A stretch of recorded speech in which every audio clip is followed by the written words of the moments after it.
ஆகும். எங்கன்னா no rate limit இல்லாத ஒரு இடத்துல வந்து நமக்கு இதை அப்ளை பண்ணலாம். 100% வந்து நமக்கு வந்து எடுத்து கொடுத்துரும். பட் டைம் வந்து ரொம்ப டிலே ஆகும். டிக்ஷனரி அட்டாக் வந்து 50-50 சான்ஸ் தான். அந்த பாஸ்வேர்டு உங்ககிட்ட கண்டெய்னர் இருந்தால் மட்டும்தான் பண்ண முடியும். ஓகேவா? ஸோ இதுதான் வந்து நான் காட்டுறேன். ஓகே,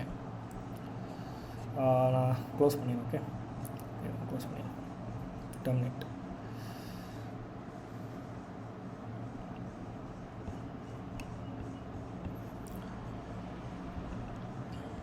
நான் வந்து உங்களுக்கு ஒரு டெமோக்காக நான் ஒன்று காட்டுறேன். வேர்ட்லெஸ் இருக்கா?